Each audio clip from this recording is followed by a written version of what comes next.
دوستوں، آج کل کے سفرہ تفری، خود غرضی اور ایک دوسرے سے آگے بڑھ جانے کے اس دور میں ہم اپنے رشتوں کو کہیں پیچھے چھوڑتے جا رہے ہیں۔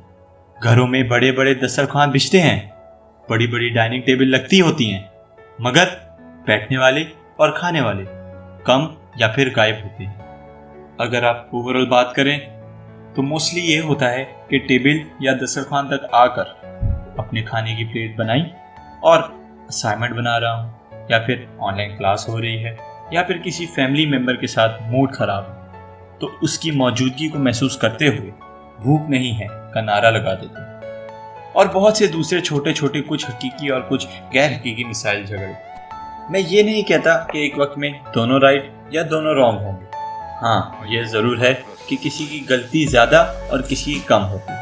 آپ میں سے بہت کم لوگ میری اس بات پر اتفاق کریں گے کہ جس طرح ایک خاموشی ہزار جھگڑوں کو ختم کر دیتی ہے، بالکل اسی طرح جہاں معاملات کو سلجھانے کے لیے بولنا ضروری ہے، وہاں خاموشی اختیار کرنا اختلافات کو نہ صرف بڑھاتا ہے بلکہ جھوٹ بولنے والے کو مزید ہمت دیتا ہے۔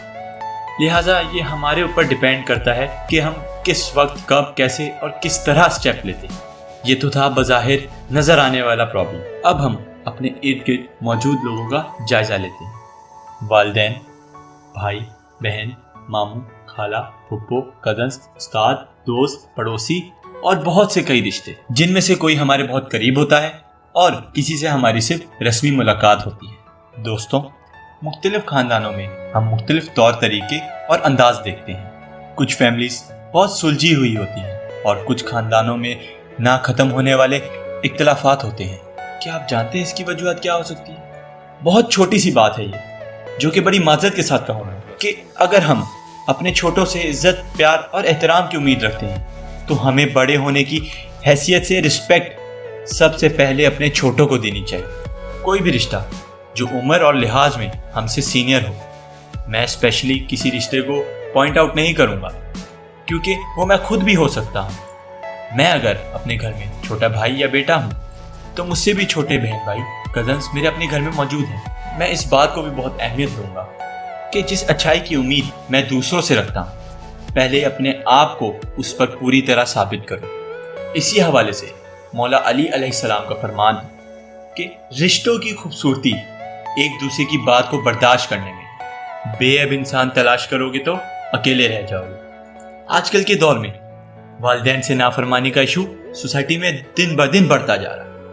ہر دوسرا شخص اپنے بچوں کی نافرمانی اور بدتمیزیوں کا رونا رو رہا ہے۔ بچوں کو اپنے والدین کی سختیوں کا شکوہ ہوتا ہے اور ٹیچر کو اپنے اسٹوڈنٹ سے ڈس اوبے کرنے کا، اسٹوڈنٹ کو ٹیچر سے فیور نہ دینے کا گلہ ہوتا ہے، اور بلڈ ریلیشن یعنی خون کے رشتے کو اپنے رشتوں سے وقت نہ دینے کی شکایت ہوتی ہے۔ پڑوسیوں کو، ہمسایوں کو ہمارے وقت بے وقت کی اونچا میوزک سننے سے شکایت ہوتی ہے۔ کیا آپ جانتے ہیں ان سب مسائل کا حل کتنا آسان ہے؟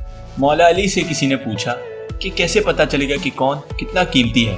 مولا علی علیہ السلام نے فرمایا کہ جس میں جتنا زیادہ احساس ہوگا وہ اتنا ہی زیادہ قیمتی ہوگا۔ ہم سب لوگ انسانیت ہی نہیں بلکہ احساس کے رشتوں سے بھی دور ہوتے جا رہے ہیں، اور انسانیت اور احساس وہ رشتے ہیں جو ذات، رنگ، نسل، برادری سے تعلق نہیں رکھتے۔ وہ جانور، چرند، پرند سب کے دکھ درد کو اسی ایک دل سے محسوس کرتے ہیں جو خود ان کے اپنے لیے دھڑک رہا ہوتا ہے۔ ترقی یافتہ ملکوں میں اینیملز رائٹ کے لیے سیمینارز اور پروٹیسٹ ہو رہے ہیں، اور ہمارے معاشرے میں آج بھی غریب کو خونخوار کتوں کے آگے ڈال دینے کا رواج ہے۔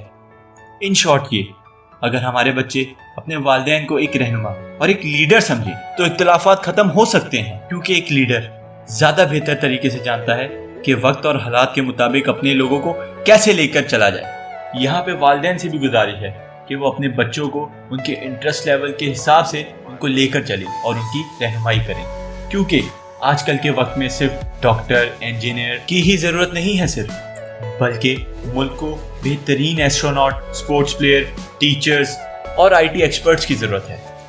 ایک استاد اپنا وقت، اپنی انرجی، اپنا علم بہت محنت اور لگن کے ساتھ آپ کو ڈیلیور کر رہا ہوتا ہے، اور اگر آپ اس دوران اپنے موبائل پر سٹیٹس اپلوڈ کرنے میں مصروف ہو، میسج کا رپلائی کر رہے ہو، یا کلاس میں بیٹھے دوسرے دوستوں کے ساتھ خاموش زبان اور حرکت میں